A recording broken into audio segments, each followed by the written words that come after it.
Consequence of indiscriminate use of calcium and phosphate binder.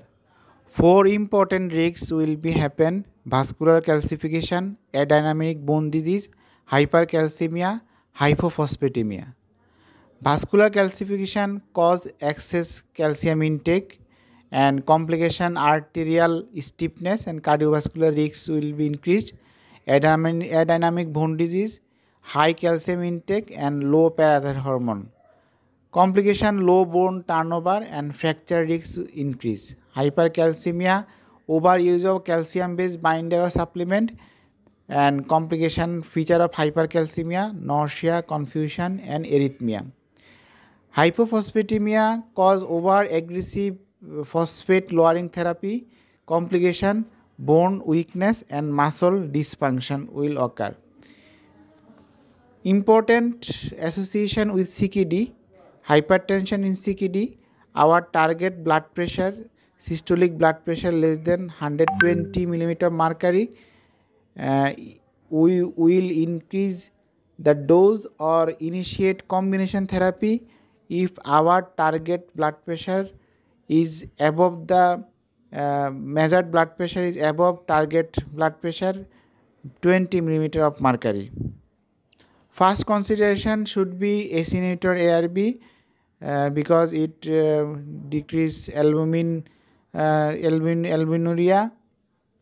It halt the progression of CKD, and added is act as a antihypertensive drug. Dose: we increase the dose of ARB and ACE inhibitors maximum tolerated dose, and but important is we should check blood pressure, serum creatinine, potassium level within 2 to 4 weeks and adjust on based on EGFR and potassium level. Here we initiate ACE inhibitors and ARB. We monitor serum creatinine and potassium with baseline before 2 to 4 weeks, and if it is normokalemia and creatinine level would not increase more than 30%, then we increase ACE inhibitors and ARB up to tolerated dose and maximum dose. If hyperkalemia, firstly we review concurrent any drug which cause hyperkalemia, then we consider diuretics, sodium bicarbonate, potassium binder. If serum creatinine is increased more than 30%, review for cause of AKI, correct volume depletion and consider renal artery stenosis, and both these case reduce or stop ACE inhibitor ARB dose. Here are the collective table showing the common ACE inhibitors. In our country we most use Ramipril, which starting dose 2.5 mg once daily, maximum dose 20 mg per daily. Administer 20% of normal dose when creatinine clearance less than 40 ml per minute. This table show ARBs and losartan, olmesartan, telmisartan, valsartan. Here are the initial dose and maximum dose, and no dose adjustment is required. These two drugs are important in CKD management. Here the graphical presentation of stepwise drug selection in CKD patient. First line ACE inhibitor ARB, then thiazide diuretics, calcium channel blocker, beta blocker, mineralocorticoid receptor antagonist. We used our benefit accordingly. Diabetes with CKD, firstly in OAD, when we used metformin, if is less than 45%, we increase reduced dose, less than 30 discontinue, in dialysis patient discontinue, plus SLG2 inhibitor. If GFR less than 20, do not initiate, and dialysis discontinue. We can use another drug, GLP-1 agonist, DPP-4 inhibitor, linagliptin, insulin, sulfonylurea, thiazolidine, alpha glucosidase inhibitor according to target of glycemic index. Dose initiation, if GFR less than 30, then we stop metformin, do not initiate metformin. 30-এর নিচে হলে আমরা metformin শুরু করব না, আর যদি থাকে তাহলে আমরা বন্ধ করে দিব।